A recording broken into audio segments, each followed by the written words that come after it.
Okay, here we are. So happy Monday, September 20th already. We're on the edge of fall. Leaves are changing. And so, guys, happy Monday. I am so honored. This is such a privilege for me. I want to introduce my dear friend, Petra Mitchell. Petra, happy Monday. How are you today? Oh, I'm great. Thanks. Yeah. Another wonderful weekend here in Pittsburgh. Beautiful weather. It's awesome. Absolutely. So I want to give a little background on Petra. So Petra is, and here comes Damon. So Sorry hey, about Damon, that. how are you? Hey, good morning. So Petra, this is Damon, Hello. Petra. So we're jumping right into things. Yeah. So Petra is the CEO and president of Catalyst Connection. If you're not familiar with Catalyst Connection, you must be coming outside of Pittsburgh, PA. So folks, Catalyst Connection is the MEP representative for Metro Pittsburgh, as well as the Southwest region of Pennsylvania. And Petra, I want to, if you don't mind, you're very humble. I just want to give I did a little digging on you, if you don't mind. I just want to give a little background, and then I know we're going to dig right into things on you. You really have, I view you as a true pioneer from manufacturing, women in manufacturing, as well as all the work that you've done at the MEP network on a national scale. So you've been the president since 2007. Is that correct? Yeah. Boy, time flies when you're having fun. It really has gone fast. So I know manufacturing runs deep. I did a little check-in. I saw like your father was a manufacturer, so I know we'll dig into that. And so you and I both went to college in Ohio. You went to UD, University of Dayton, great college, master's at Cincinnati, and found yourself in manufacturing. And I know we're gonna dig a little bit deeper there, but just share a little bit about your background, your passion for manufacturing, and why did you plant the stake in the ground for manufacturing? Well, I think as you mentioned it, my father was in manufacturing. He was a machinist, actually. And I really learned firsthand, I'm the product of what a middle-skilled manufacturing job can do for a family, including my own family. I like to talk about that. I'm the beneficiary of that, and I feel strongly about hoping and trying to pay that forward to other people in our community.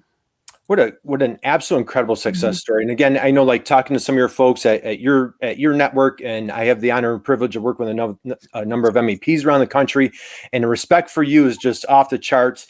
And before we dig in, I just want to share, I know you serve on a number of boards. We were talking about this the other day, Advanced Robotics and Manufacturing, American Small Manufacturers Coalition, the Pennsylvania Industrial Resource Center Network, Sister Cities Association of Pittsburgh. You also, I believe not anymore, but you served on the Federal Reserve Board in Cleveland.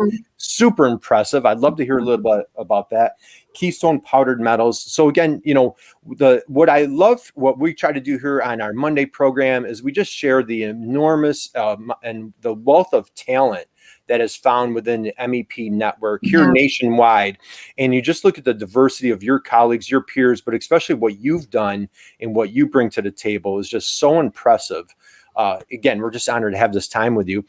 Now, Petra, did you happen to bring a little presentation this morning for us? I did. I thought it would help to perhaps streamline the conversation a little bit, just to help, share a little bit of my story. And I'm just one of many MEP staff around the country, all of whom have great stories to tell. So, I'm not that unique, although I appreciate your kind words, Kurt.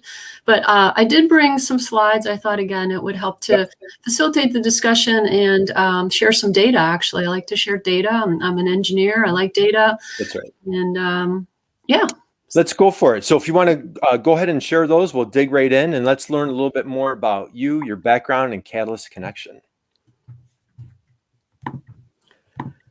Here we go. And I'm going to quickly go to slideshow.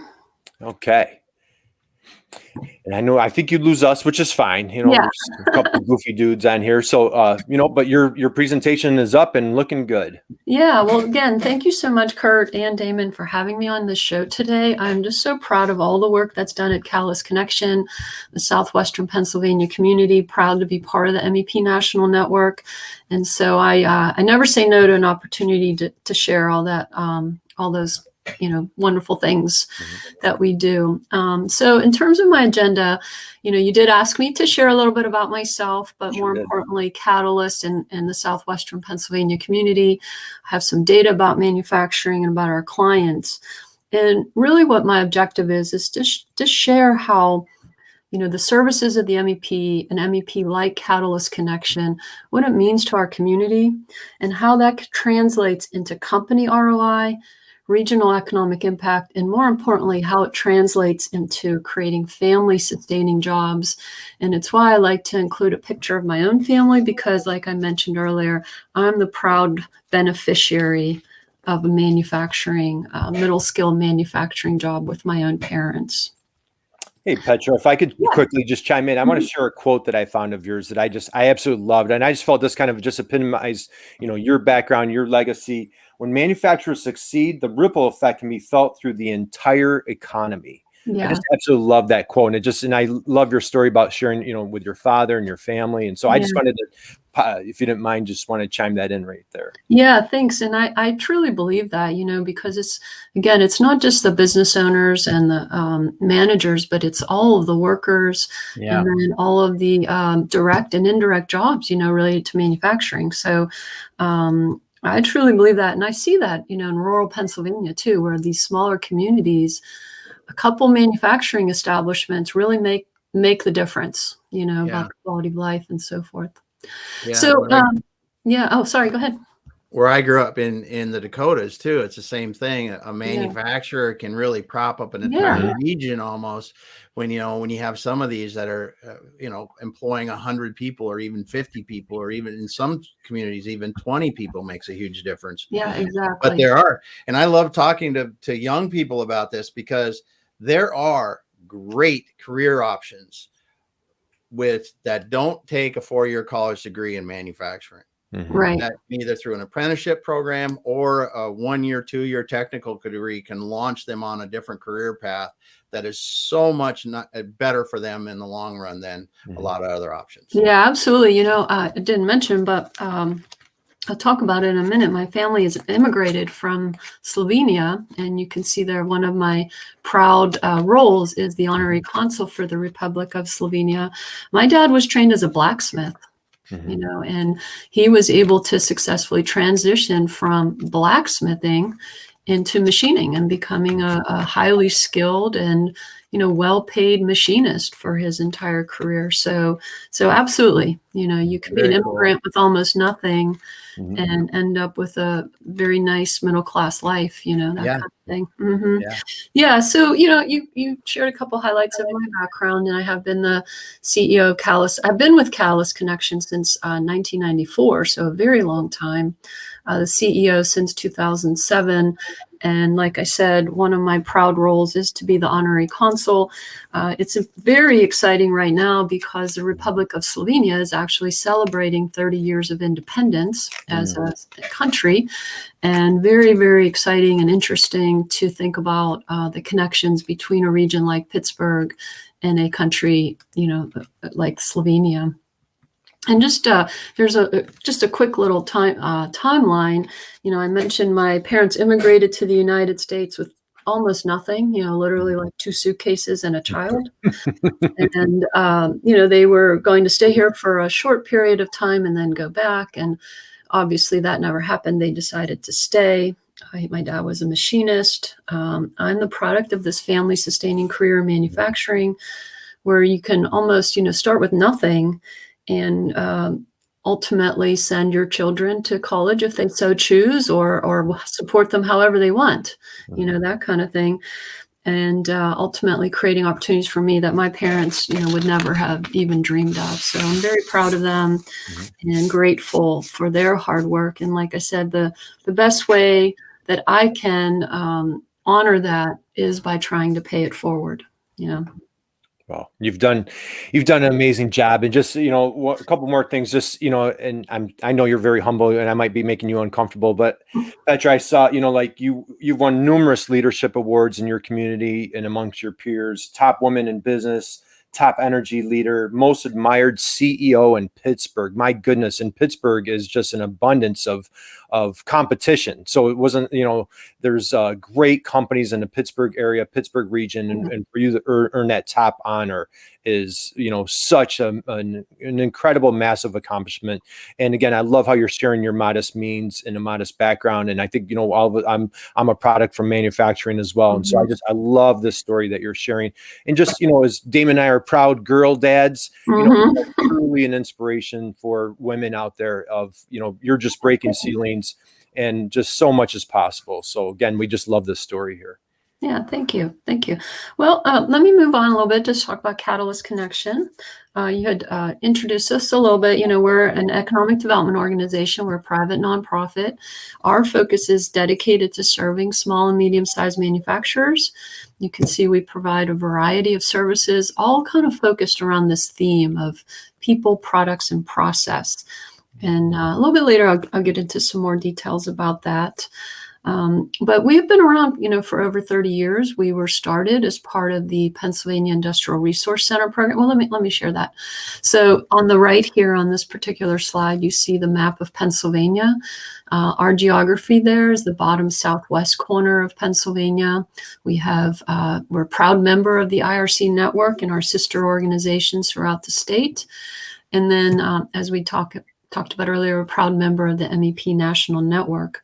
And what I was just going to say is that, the Industrial Resource Center Network was created in the late 80s to help manufacturers in Pennsylvania diversify and retool from the decline of the steel industry.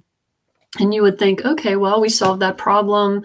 Pennsylvania doesn't need us anymore. We can just move on with our lives. Well, fortunately, we have demonstrated that we can help solve many more problems than just the decline of the steel industry. And over time, we've really helped, thousands and thousands of manufacturers in Pennsylvania. Manufacturing is still a very, very important industry in Pennsylvania. It employs well over 500,000 people. It's a third largest industry by contribution to gross state product. All these wonderful things, still challenges, particularly during COVID. But I think the industrial resource centers, we've really proven that we're the go-to organizations to help manufacturers deal with whatever those modern day challenges are. And I think that's true for the MEP National Network as well. Mm-hmm.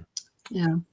So just a little bit by the numbers. We have an online annual report we're very proud of. It's very interactive, has a very, very good rundown of the COVID timeline. So things that were happening in our country and in the world related to COVID, and then what we were doing at the same time to help our clients and our community address the crisis. So I'm very proud of that annual report.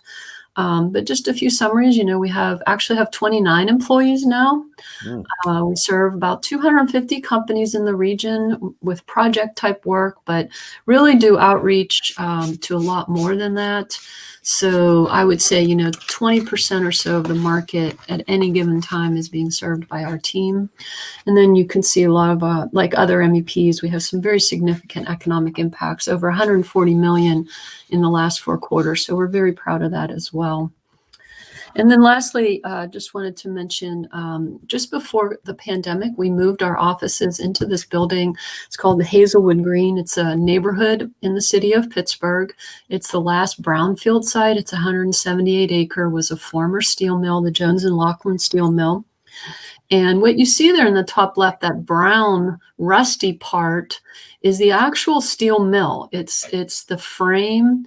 It was used as a rolling mill. It's actually called Mill 19. And steel was made in that same spot where we now go and, talk about robotics and artificial intelligence. That's where they were making steel.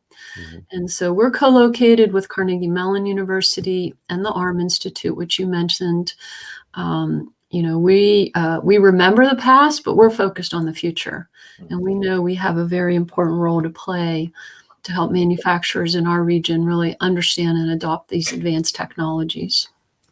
Petra, I'm thrilled that you showed that. I'm a huge history buff. I love, going back to particularly business history and Carnegie, and I visit Pittsburgh frequently, and just the legacy of Pittsburgh, and just always on the cutting edge of technology, going back to the steel Carnegie days.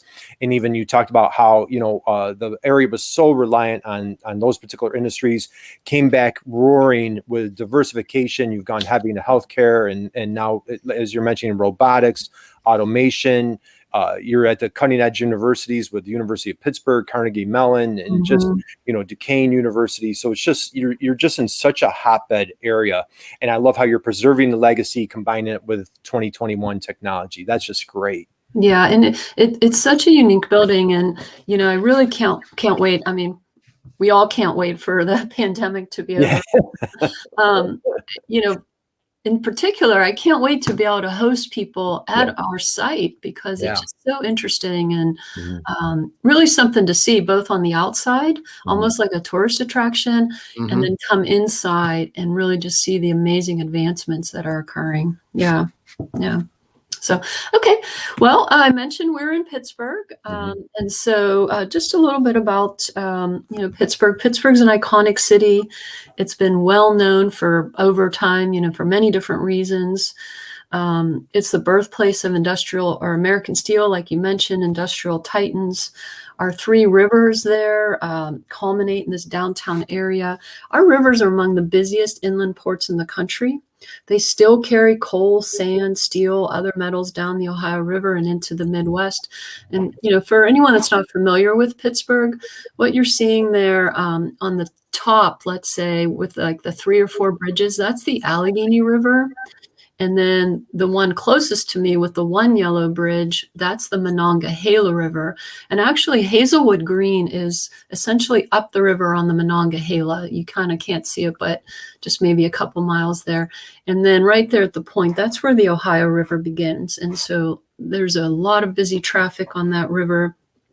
But I think we've really done a great job in Pittsburgh in preserving the riverfronts and making for a very high quality of life, where all of our, all arts, culture, sports, recreation, and we get very beautiful pictures. So it's just really nice, nice area. But what I like to remember is that, this region was built by immigrants. And so I throw that picture in there because it's really, we have to be thankful and grateful for all these people that came here from Eastern Europe and, all over, and at times suffered so that we can enjoy this high quality of life that we have here. And just a couple other things. We're in a very good strategic location. We're within, 500 miles of the Northeast markets. And what we're sitting on top of one of the world's largest natural gas reserves. And thinking about how do we leverage that natural resource for the benefit of our community in a safe and productive way, and for the benefit of, manufacturing.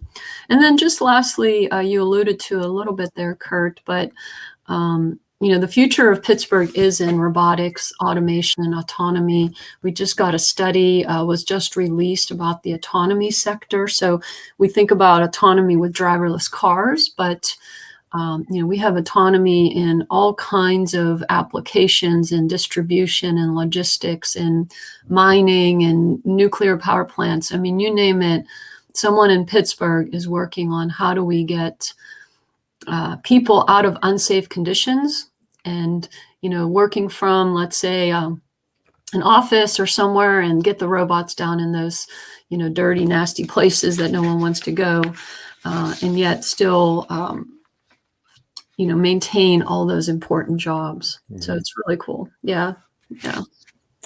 I love it, Petra. And again, you're a wealth of, I found a bunch of quotes from you, if you don't mind. I'm going to throw one more at you. So I found another quote. You said, Southwestern Pennsylvania has the potential to be one of the top innovative economies in the world. And it really is, that is the case. If you visit Pittsburgh, my mother has her master's degree from Pitt. So, I'm very proud Pittsburgh kid, I guess, if you will. Usually you're proud of your kids going to college. I'm proud of my mom going to college, right? Damon, your mother has a PhD. We're both very proud of our mothers, but again, it's just so exciting when you see what Pittsburgh's doing just on the cutting edge on just multiple different aspects of, very rich startup community as well, Petra, right? Yeah, absolutely. And a lot of those are, product oriented startups. So we think of them as manufacturers, and, we're reaching out and working with them as much as we can. In fact, I have a case study about one of them. Okay, awesome. Yeah. So let me just highlight here just a couple little data sets. So this is shows the sectors in the greater Pittsburgh region. So this is kind of like the metro region around Pittsburgh. You can see here, you can see my pointer, manufacturing is our fourth largest industry by contribution to gross regional product or output. But if you look at, finance, insurance, professional and business services, educational services, manufacturing really is becoming the largest traded industry, where the majority of the goods that are produced are sold outside of our community.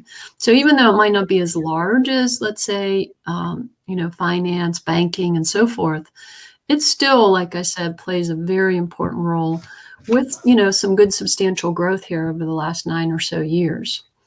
And then what those trend lines look like, the output kind of little ups and downs, but really starting to, during the pandemic, 2019 was about halfway through the pandemic. I think 2020, when the data becomes available, we're going to see this trend line continue to go up. And we're seeing employment go down. So, from markets and customers' perspective, that's a good thing in the sense that we are seeing productivity gains and companies are adopting technology. They are implementing process improvements and so forth. So there is a lot of good productivity and efficiency there, which is good for markets and customers. As economic developers, obviously, we want to see jobs go up.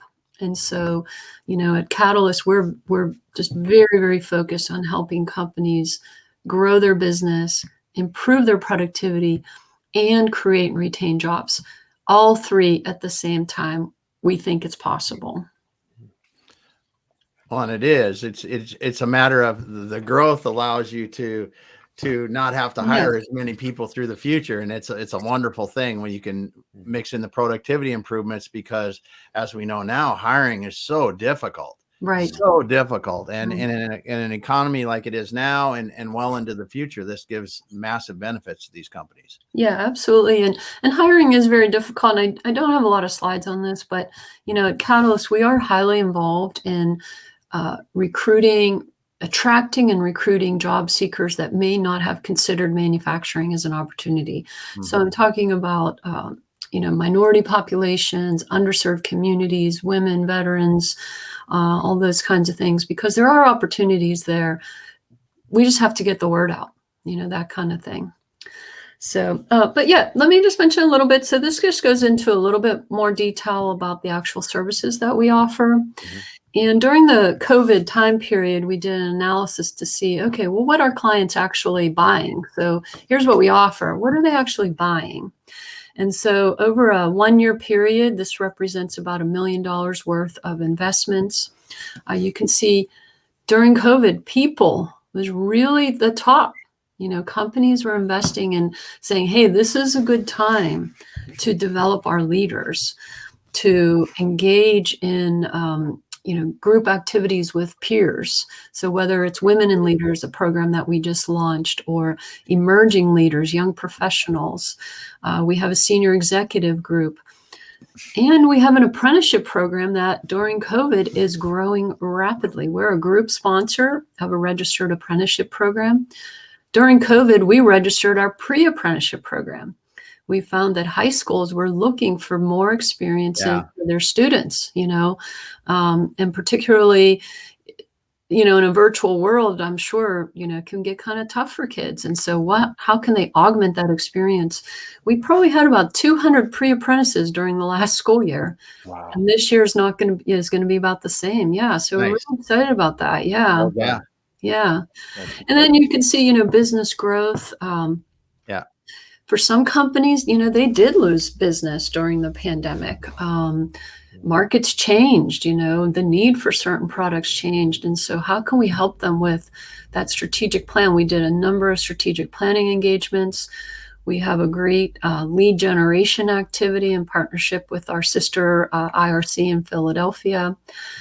And, you see their quality management. We include quality management as part of business growth. Sometimes companies really need to achieve that new certification to pursue those new markets. And even cybersecurity, if companies down the road want to maintain their DoD business, they're going to have to get that CMMC certification. Yep. We launched a whole new initiative around that this year to help our clients get on that pathway. And then not that operational improvements aren't important. They certainly are. They're critical. And we found ourselves saying, okay, what's the new world of, production layouts look like? How do you maintain social distancing but still maintain operational efficiency? Where's that role for automation, robotics, and so forth? And we did a number of projects on helping companies evaluate those technologies. And you can see that's starting to come through even in the macro data there. So yeah, I just have a couple case studies. So I'll be wrapping it up here shortly here, but I'm sure this font's a little bit hard to see. Sorry about that. That's I went to the eye doctor this morning. I'm fine. Yeah. So, it's really more not so much about the company themselves, but IPEG's a company here in Pennsylvania, just north of Pittsburgh. They're a worldwide company here in Pittsburgh. They employ a couple hundred people, which is very important. And, really one of the things that they wanted to do is take this time and train those supervisors, those frontline leaders, because as we know, people generally leave a company because they don't like their manager. It's not like they don't like the company or they don't like the CEO or they're not getting paid enough. Usually it's because they don't like their manager. And, we engaged in a series of frontline leadership training to build up those skills, build up that employee engagement, and turned out to be very successful. The company's growing. They're reporting great impacts. They have, as you can see, there are a lot of happy employees, which was the goal. Awesome. Yeah. Then we talked about Pittsburgh startup community. So Capson Robotics is a member of that community. It's a robotics company. They do end effectors for robotics, 3D vision systems, and so forth. They only have 6 employees, but when we started working with them, they had 2. Nice. So that's rapid growth, 100%. Yeah. Yeah.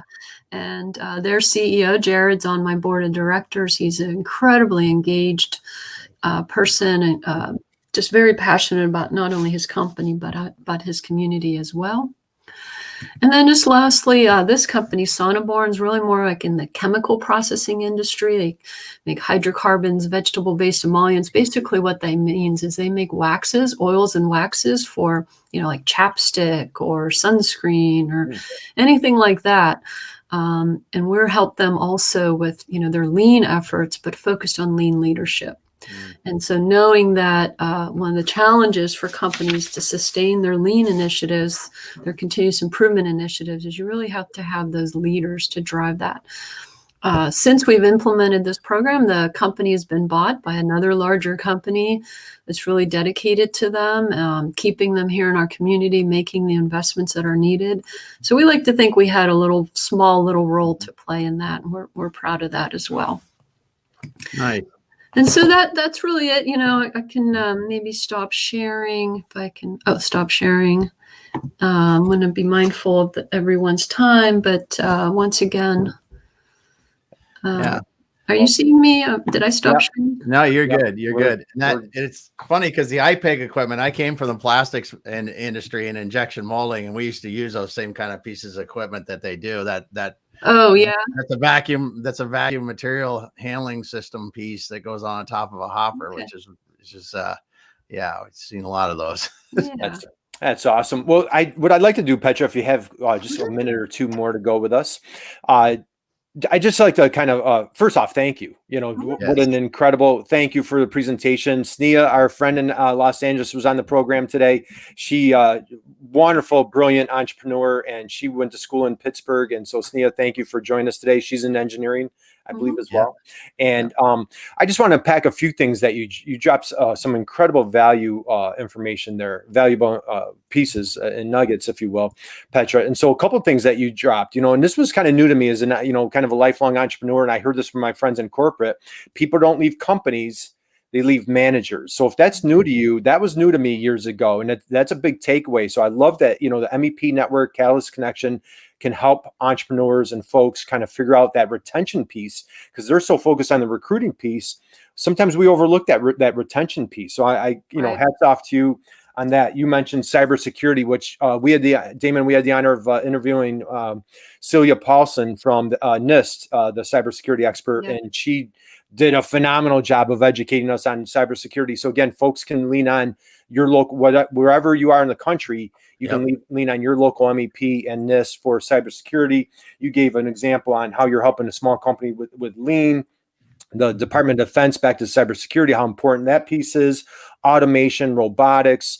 I know you're helping folks with marketing. We're doing a bunch of programming with different MEPs around the country, is trying to help with e-commerce and the digital transformation, LinkedIn, all these other fun things. So Petra, let's just real quick. So any manufacturers that are out there, we've uncovered a lot today. A lot of manufacturers are out there like, hey, I've never heard of this MEP. What is this MEP thing? Manufacturing Extension Partnership. Just kind of like, just share, how can they, I know the obvious, let's Google it, but talk just quickly on, how would they engage? How would they contact their local MEP? What would that engagement look like? And what's a starting point if they've just never gone that route before? Yeah, I mean, the nice thing is that, with the MEP program and at Catalyst, and I think I can speak for others as well, is we like to meet companies where they are. Nice. And so we are more than willing, every engagement is really a discussion, maybe a negotiation between what the company thinks they need to do and what we think they need to do based on industry best practices. And what we want to do is we want to come into the middle. We want to pull that company a little bit forward to say, hey, have you thought about this? Have you thought about that? But we want to meet them where they are. We don't want to force them into something they're not ready for. And I think that's that would be my main message to any manufacturing manager, CEO, owner. Don't be afraid. We're not going to force things on you. We're not going to tell you that, hey, you need to spend $1 million on the next new automation, system or program or whatever. If your company is not interested in that and you're not ready for that, let's start slow. Let's think big, but let's start slow. Do some things that we can, small increments. Our average engagement is probably, 40 to 60 hours of work. But we have many engagements in a row. So we're always touching base with the company saying, are we on the same page? Are you satisfied with where we're going? Do you feel confident in your ability to sustain the improvements? If the answer is yes, let's move on. If the answer is no, let's regroup. Let's fix it. Let's get to where we need to be.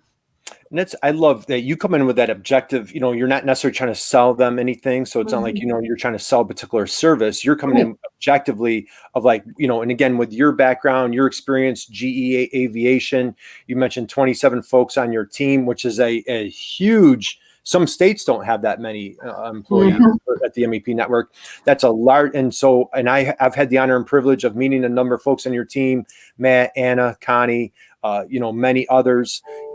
And again, I don't want to keep it, but just share a little bit of just, I know you have just a rock star, all-star team. Just share a little bit of the talent that you guys bring to the table when you're dealing with a manufacturer. Yeah, well, we have a really good mix, I think, of experienced individuals, folks that came from industry.